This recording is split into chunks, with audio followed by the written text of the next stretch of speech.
to all once again. We'll start our first panel with the title War and Motherhood. So it's connected to our keynote speaker in a way. Let me introduce our first speaker, Kornelija Ajlec. She's a research fellow at the Institute of Contemporary History in Ljubljana.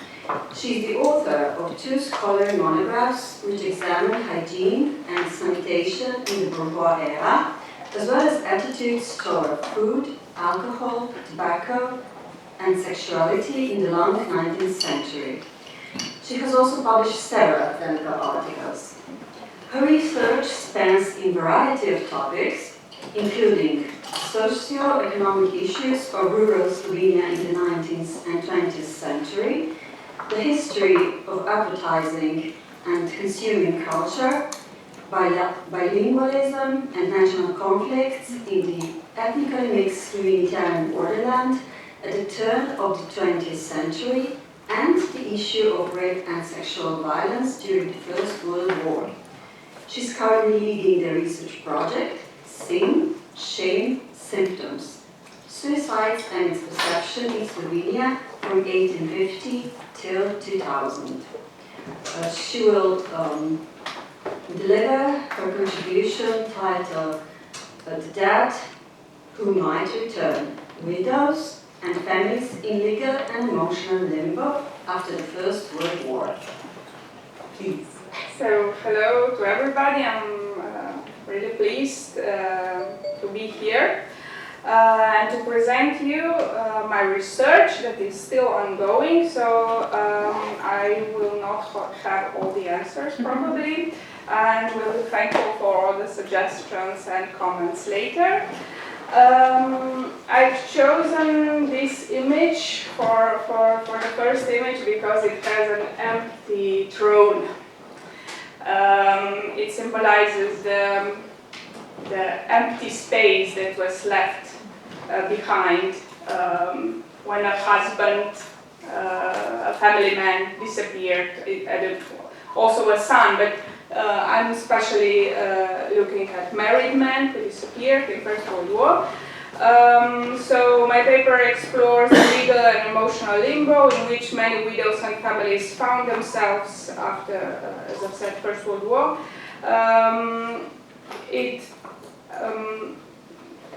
I'm interested in how women coped with the disappearance of their husband and how the community reacted. So my main focus is not the death, but the absence. When men were missing, women were left in uncertainty, social, legal, and also emotional. So a lot was written about a fatherless society. Many fears emerged at the time that I will only mention. So this physical absence of men, many of whom were of course killed or missing, killed or just disappeared, and also the symbolic displacement of the masculine authority. So the fears that the ones who were left behind were somehow incapable, and that they suddenly had the access to the women. So the best men were at the front, and the worst of them, the ones with defects or flawed, or I don't know, with some physical,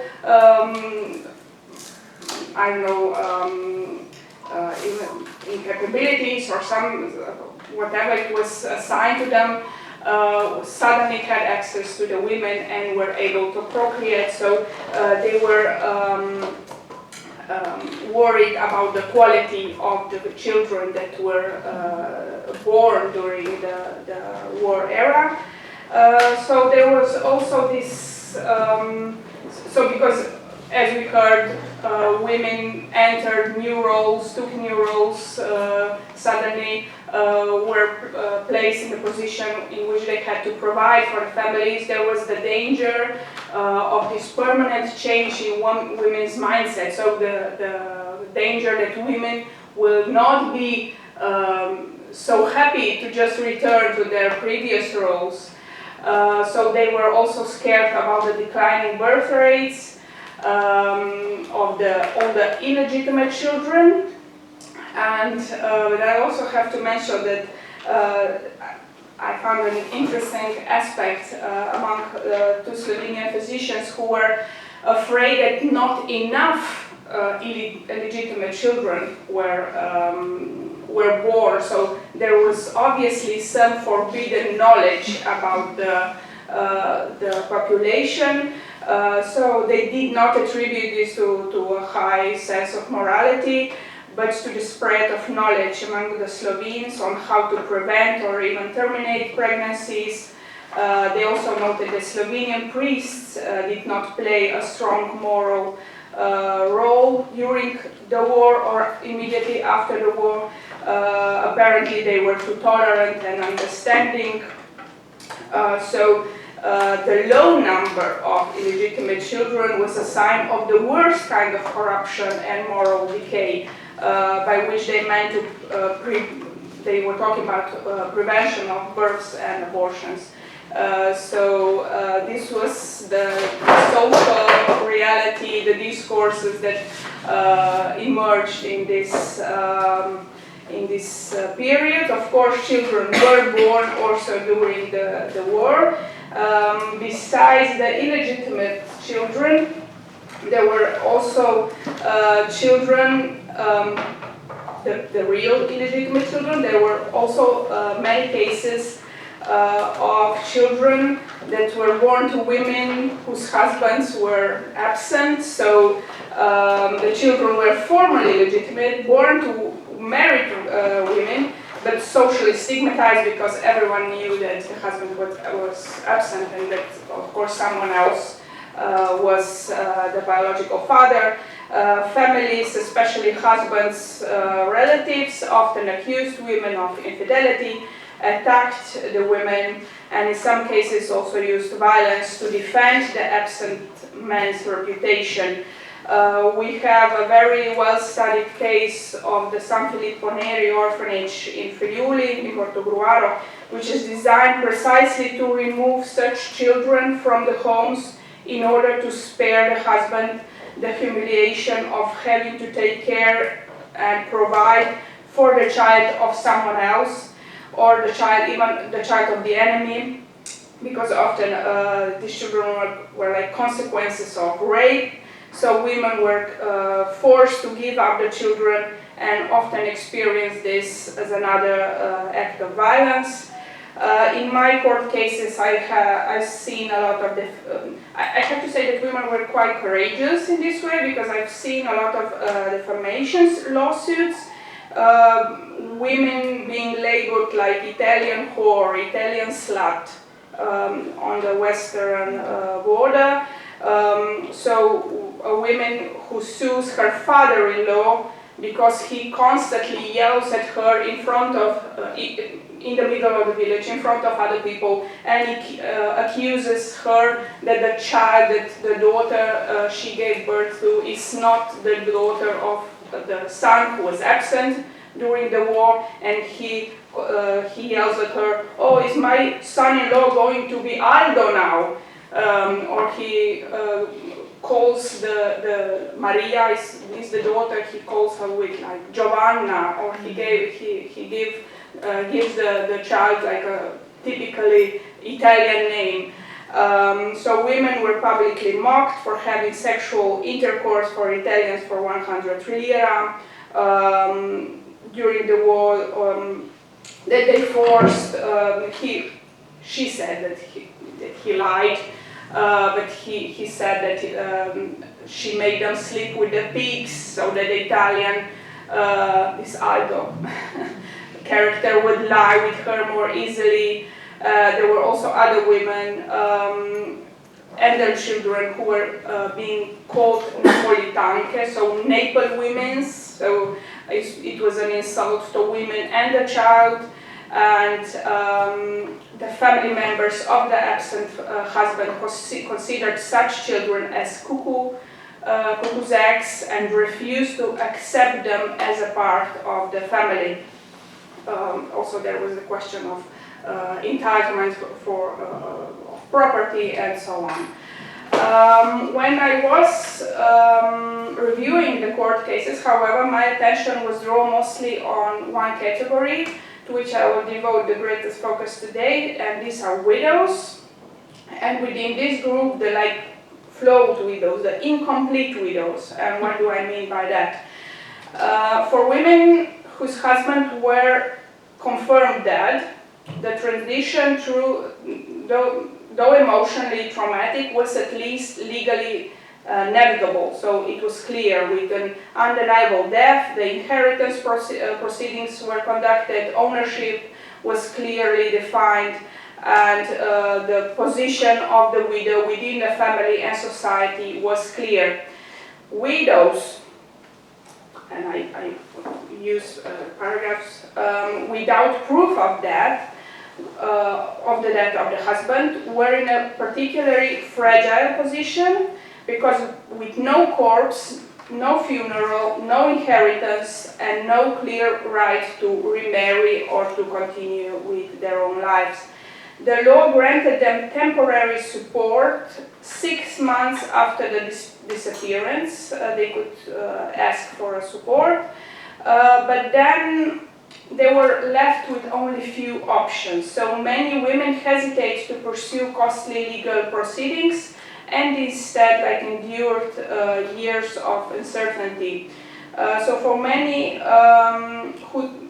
of those women whose husband had disappeared without a trace, the situation was very complex, because the Allgemeines Bürgerliches Gesetzbuch, which remained in force also in the new state, so after 1918, as well as the areas that were assigned to the Kingdom of Italy,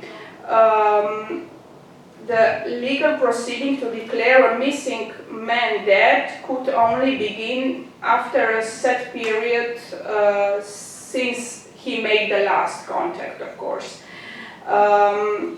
So the legislator in the paragraph 24 did ease these are the procedures. So for Catholic, the only way to dissolve a marriage was by death. And if this death was not confirmed, then you were not a proper widow. And the legislator did, as I said, ease the procedure somehow by shortening the time after which one could apply for a declaration of death. So, because if there was a suspicion of suicide without a recovered body before the war, if someone went abroad and just went missing, you could do it 5 years after the disappearance if the person was 70 years or older, and 10 years after the last contact if the person was 30 years of older. In these cases, so in war cases where the missing person had disappeared in a combat zone, and this is important because he had to be in a combat zone, was therefore in mortal danger, this period was shortened to 3 years, no matter the age of the man, after the last year of combat, not after the year of his disappearance. So 3 years after they set the end. So these widows still had to initiate the process themselves. So the authorities did not do this like ex officio, and they had to find legal help and a representative to guide them through it. So if a woman did not have clear needs, they often decided to just let it be, not primarily because of the costs involved, which led often to endless disputes. So these are the legal framework.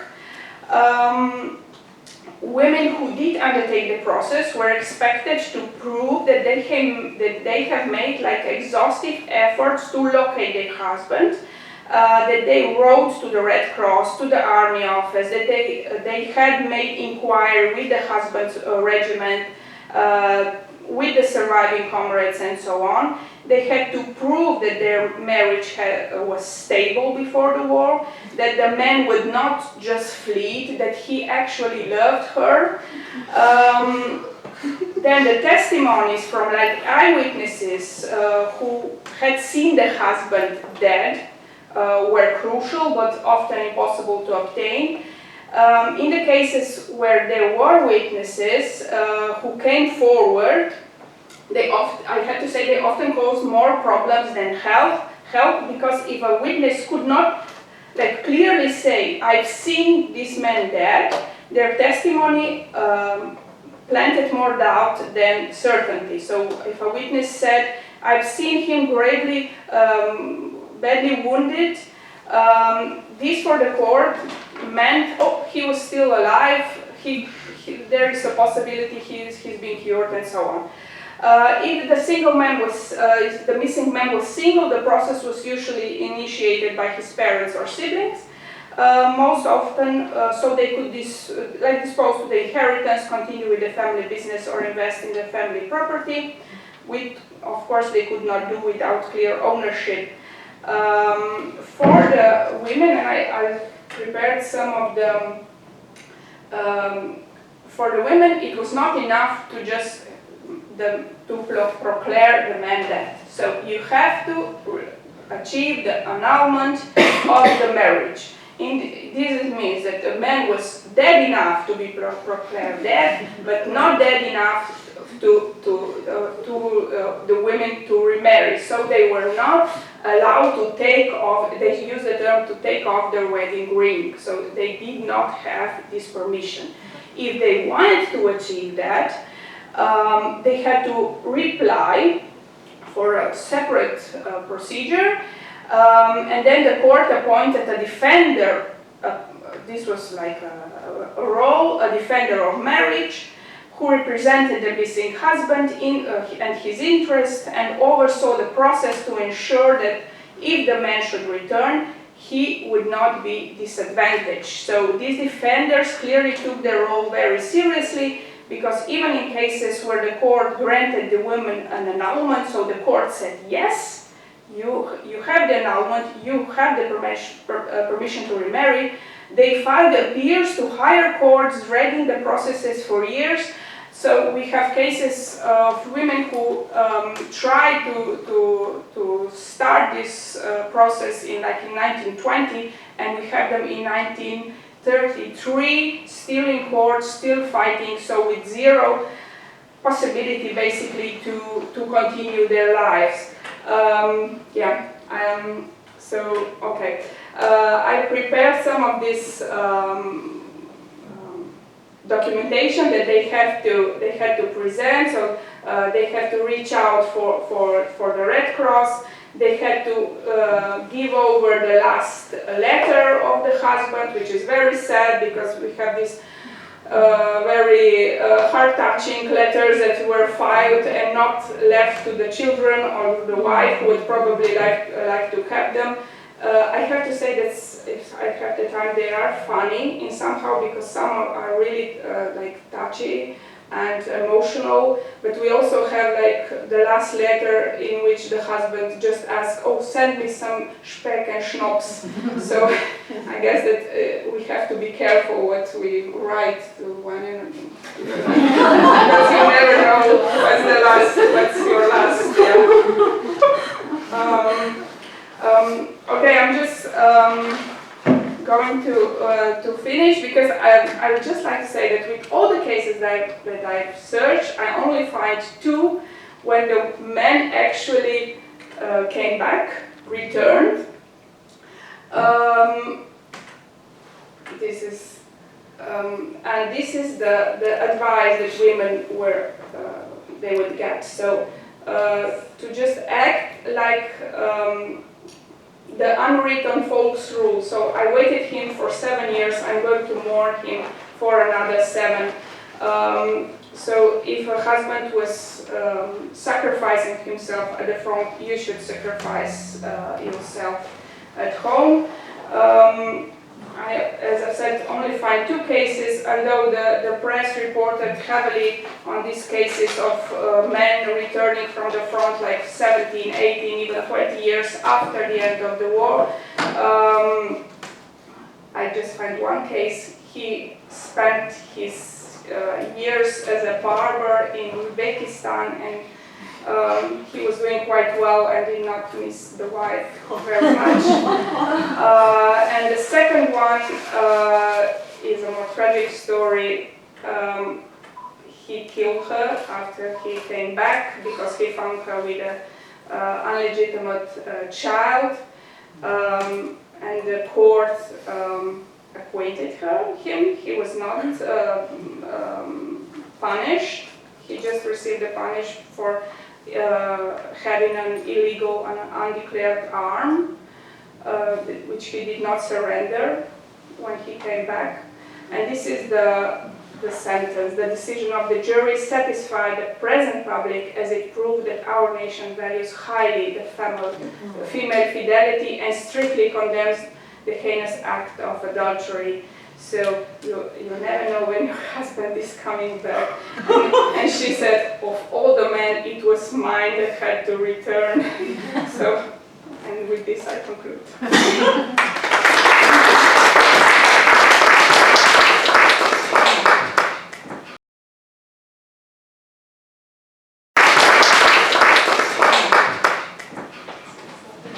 Thank you, Meta. Now our second speaker is Kornelija Ajlec. She's an associate professor at the University of Ljubljana Faculty of Arts.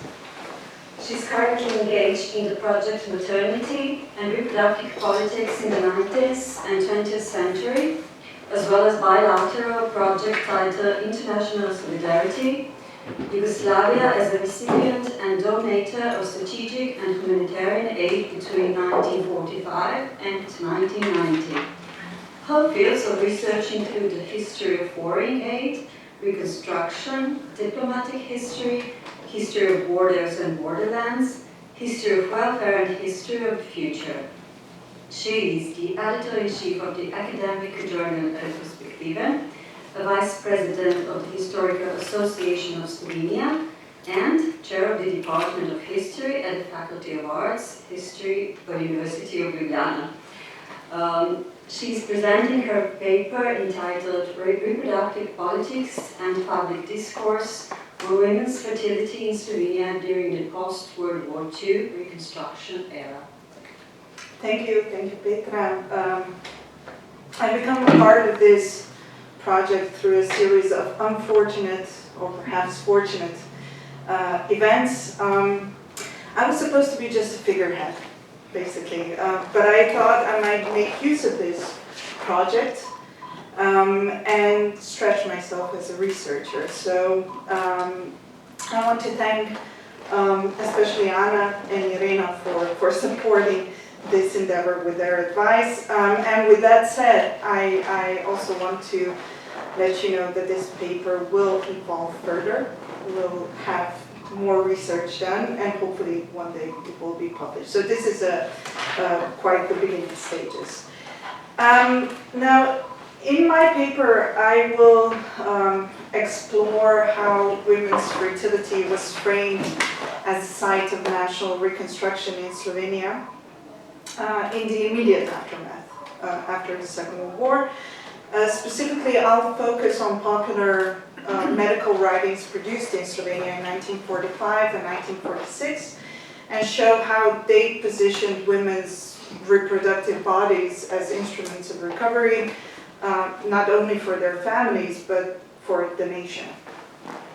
Now, my argument is that in the early Reconstruction period, Slovenian reproductive politics were shaped by the intersection of medical authority, national ideology, and demographic anxiety, where fertility was not treated as a private or purely biological matter, but was rather conceptualized as a public responsibility essential to national survival and framed within a distinctly gendered moral discourse.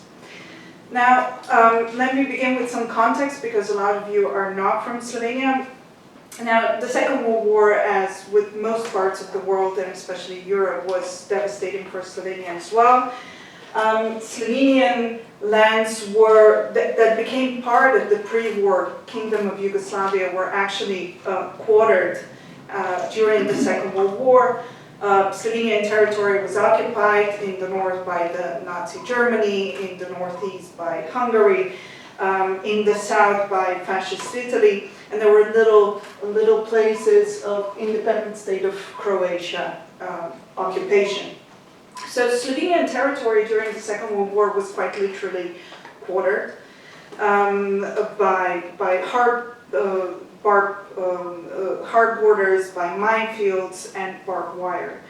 And the divided Slovenian population was targeted then by occupying regimes, either for assimilation or extermination.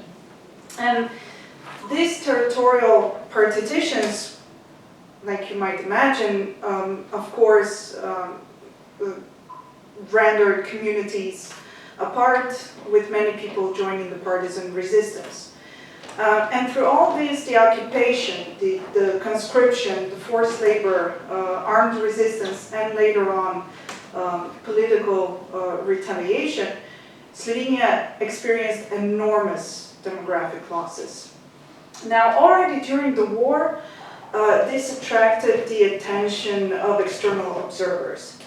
So the Office of Strategic Services, or the OSS, which was American wartime intelligence agency, produced various reports on Yugoslavia and Slovenia, including reports on health and living conditions in Slovenia. And in them, they also explicitly discussed women's fertility. And one of these OSS reports from 1944 provides starking observation, where it states, "The greatest tragedy to the national health lies in the condition of many women. Fear, loss of loved ones, and the daily spectacle of death and suffering has caused hundreds and thousands of them to lose their natural function of menstruation." And it claims that some of the women haven't been menstruating for up to 3 years. And it further describes visible physical changes, where it states, and I'm quoting, "All the women are inclined to be stout and in some cases appear to be pregnant." But then it also states that the British doctor examining Slovenian women found their reproductive organs no larger than those of a 10-year-old girl.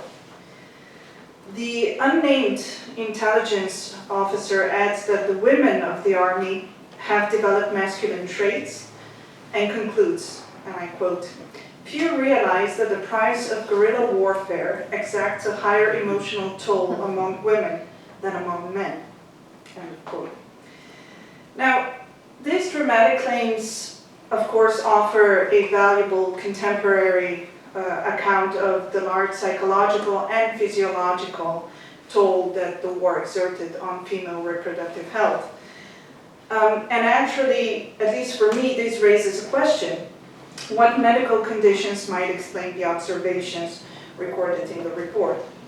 Now, as a historian, I cannot give a medical diagnosis, of course, but I have attempted as a late reader of medical literature to interpret possible mechanisms that could shed light on these descriptions.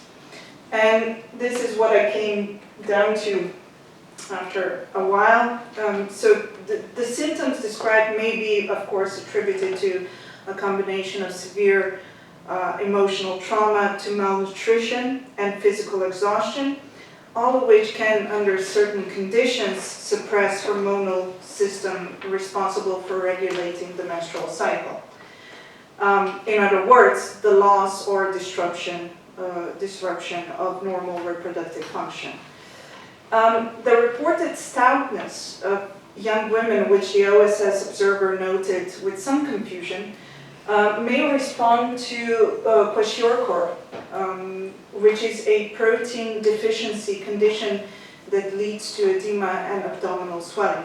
You might know it from photographs of malnourished children that appear very skinny but have big bellies. So that means that they might be getting some nutrition but not protein-rich nutrition. And although this condition is typically diagnosed in children, Kwashiorkor has been observing cases of extreme malnutrition among adults, especially those suffering from anorexia nervosa. Now, interestingly, medical studies also indicate that chronic stress activates the adrenal axis, which increases the production of adrenal androgens, which is a hormonal change that may result in mild masculinization of physical features as described in the report. So this is just my guess. I'm not a physician. But the interesting thing was that the report then suggests to the Allied military that Allied military medical staff should pay particular attention to this phase of Slovene or Yugoslav national health, which reflects not only a pro-natalist tendency, but also an interest in the recruitment and rehabilitation of guerrilla fighters, some of whom were, of course, women. However, concern over women's reproductive health was not limited to foreign observers. By the end of the war, so by 1945, demographic loss was no longer viewed merely as a consequence of conflict, but as a direct threat to the future vitality of the nation. Remarkably, today we don't have a fully reliable demographic study on the total impact of the Second World War in Slovenia. The Institute for Contemporary History has a huge database on war losses, but the overall demographic study is still absent. The latest serious estimate from 2005 by Peter Vodopivec, I think, suggests a loss of approximately 146,000 people, and this figure includes direct war deaths, missing persons, war-related diseases, emigration, and lower birth rates due to war losses. So the estimate for lower birth rates is around 4,000, which many, and I among them, agree that this number is much too small, that probably this loss of potential births is much higher. But just to put it in perspective, that would account for approximately 10% of the Slovenian population at the time. So when Yugoslavia, which included Slovenia, soon launched an ambitious reconstruction plan, it did not only endeavor to rebuild roads and industries, but also society itself. And within that effort, repopulation was, of course, a pressing issue. And we can clearly observe this agenda through popular medical writings published in 1945 and 1946, particularly in the magazine Priroda, Človek in zdravje, or Nature, Man and Health. And these articles were written by physicians aimed at instructing women on reproductive health, on motherhood, and their duties as future mothers of the nation. Now, examining these articles, I noticed that three main themes emerged.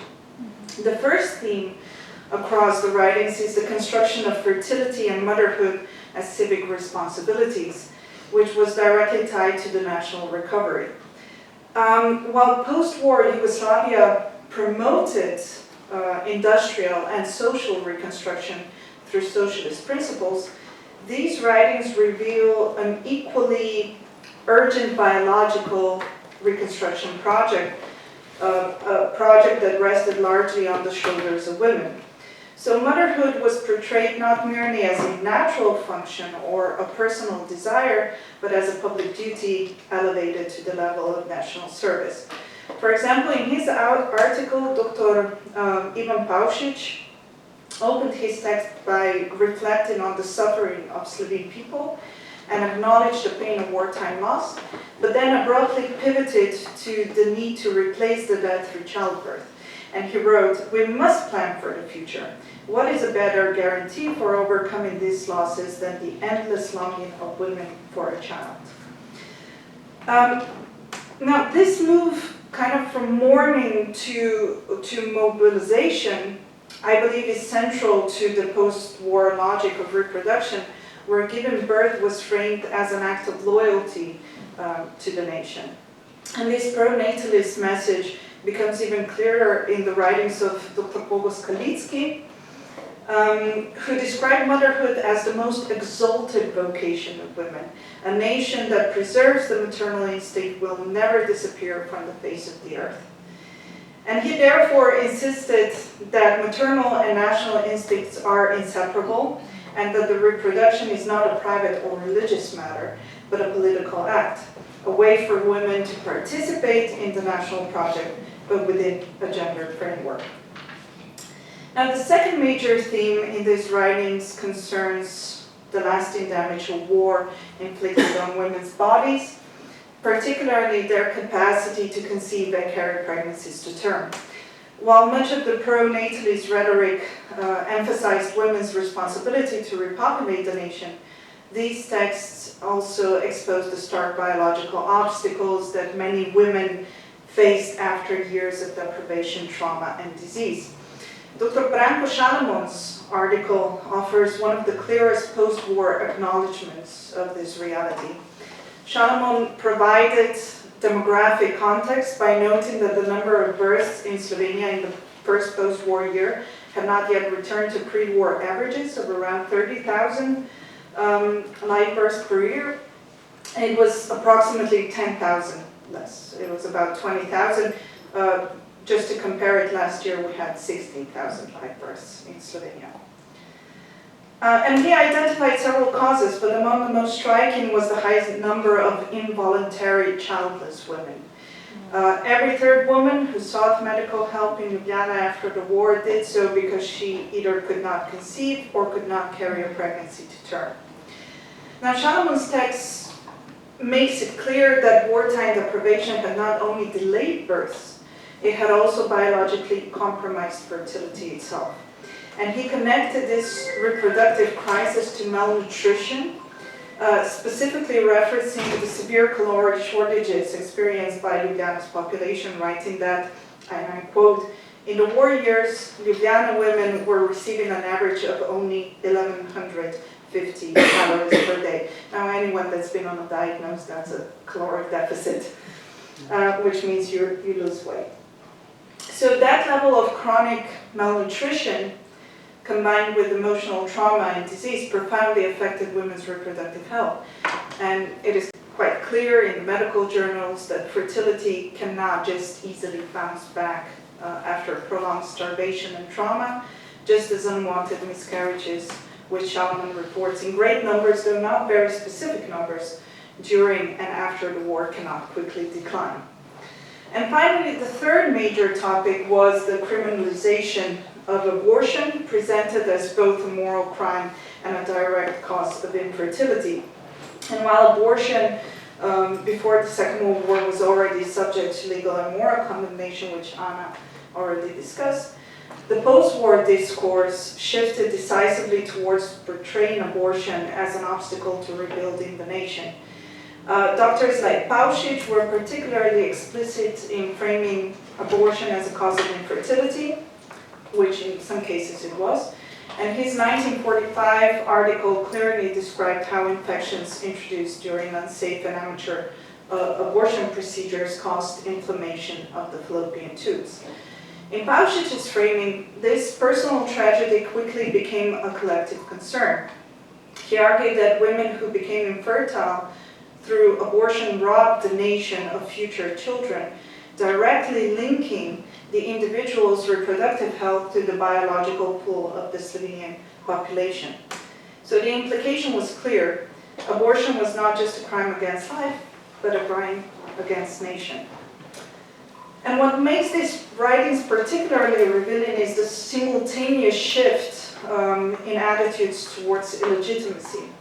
Abortion was condemned, but Paušić explicitly called for compassion for unmarried mothers. and children born out of wedlock.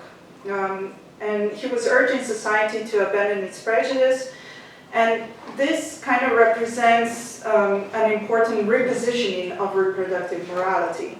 Every child born, regardless of mother's marital status, became politically valuable. And the emphasis was no longer on maintaining strictly traditional families, but rather on maximizing births. So in conclusion, these early post-war writings reflect a moment of what we can refer to as intense biopolitical reconstruction, in which women's fertility was simultaneously medicalized, moralized, and nationalized. Women were framed as producers of the future, their fertility imagined as a remedy for wartime devastation. Yet, as we have seen, the expectations placed upon them were not matched by the realities of war, which had long-lasting effects on women's reproductive capacities. In any case, and I'm skipping some of it, but the research, I believe, confirms what many in Slovenia would actually already expect, and what has long been visible in our cultural traditions, which casts mothers as perpetually suffering, half-divine figures. So while women were celebrated for their wartime sacrifices, they were immediately called upon to resolve the aftermath of a war they had only just survived. So this tension between expectation and capacity, between medical prescription and embodied reality, offers perhaps the clearest confirmation of my argument that in post-war Slovenia, reproduction was not imagined as a private decision, but as a vital component of national survival. And the popular medical texts analyzed here functioned as a kind of intermediaries between state, science, and society, helping to construct and disseminate a discourse of reproductive obligation. Thank you.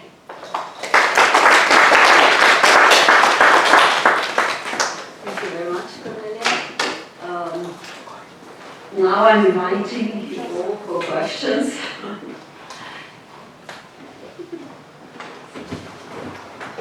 Start with I have a question to what you just said lastly, because I, in my research, also focused on medical sources, and you just said that they were working as an intermediate between state and the families or societal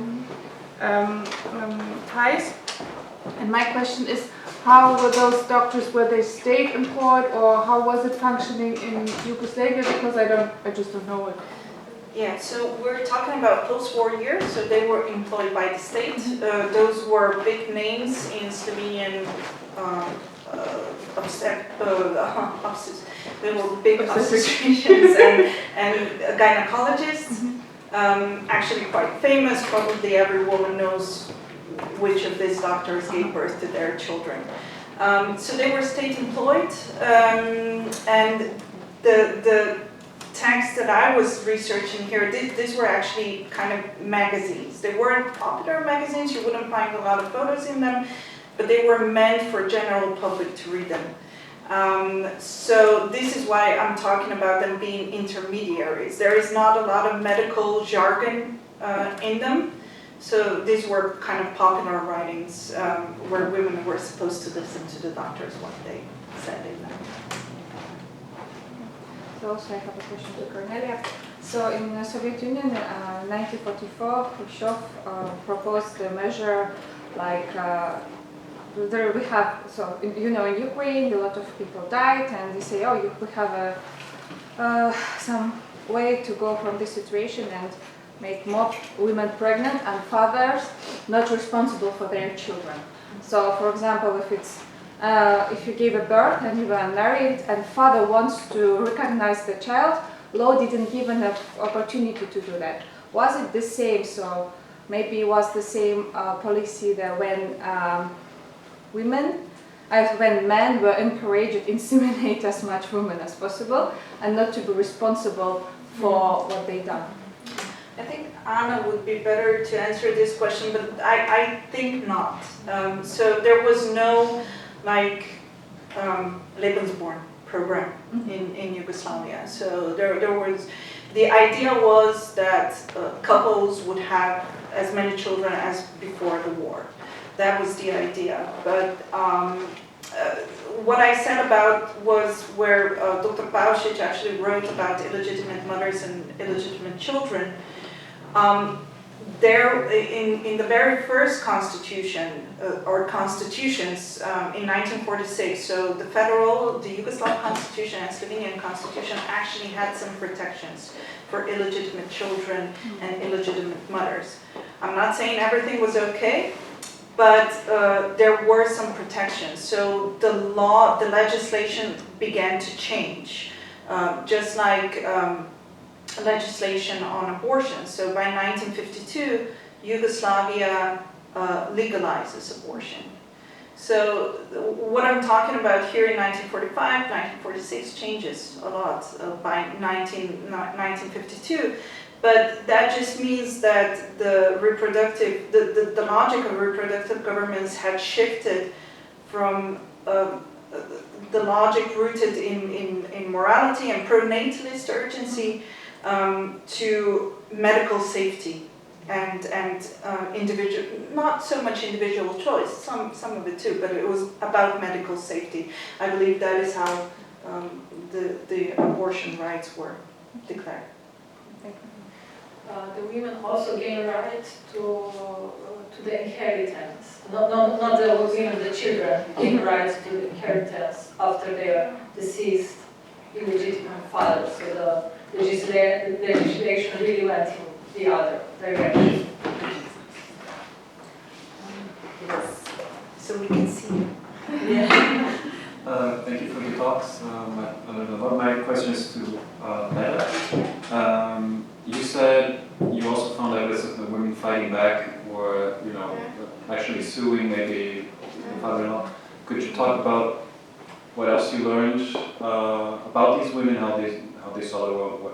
Because of course from all these sources, what we get is what is said about them, thought about them, etc. But in this case, there was a different voice is heard there somehow. And did you learn anything interesting in that? There is you can hear the women's voice in these court cases. They describe their situation when they file the request for annulment of the marriage. They often say, "I'm forced to get married again because everyone is exploiting me, the neighbors are taking advantage of me, our business or our property is declining, so I need to have a husband to get like a proper master of the property again, because she was not given the." We often say, "Oh, women got jobs, they took care of families and so on," but afterwards it was not so, because if the husband was missing, there was the court assigned a person, a male, maybe a relative, who was like who stepped into the dead man's shoes, and he limited the decision the woman was able to make, so she was not completely free. I have a lot of cases in which women did restart already. They have like children with another man, so they have the hurry to remarry, and because the situation is entangled. What I don't understand still is what were the legal consequences. I was not able to understand, because if a woman could just like have the husband declared dead, and then she could also apply for an annulment. I understand that when she did that, she lost the right for the right for the pension, but she clearly had the intention to carry on the property, so to take or I don't know, they have meals, or they have I don't know, the husband was skilled in something and she wanted to continue to pursue, she was seamstress, or I don't know, she had other crafts she could continue the work. But so I don't understand what was the legal consequences of such an act. I wasn't able to get a response from any jurist who would understand the question. But I also have to say that the situation was slightly legal in Italy, because and so this western part, which was assigned to the Kingdom of Italy, got slightly different rules. The women were allowed to remarry, even just having the husband declared dead. But if then the husband reappeared, the second marriage was like automatically annulled. So if you wanted to be sure, you have to do the whole process also there. So the stories are quite touching. There are a lot of they threaten with suicide, or they threaten, oh, I'm just going to jump into the Drava river with my children.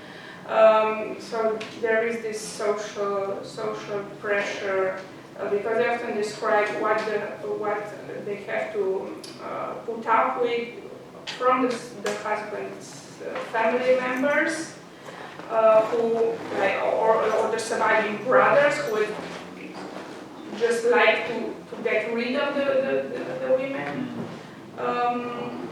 So they remain, as I said, they remained in this status for like 20 years. So it was, if the husband disappeared in 1916, she was still there 15, 16, 17 years after.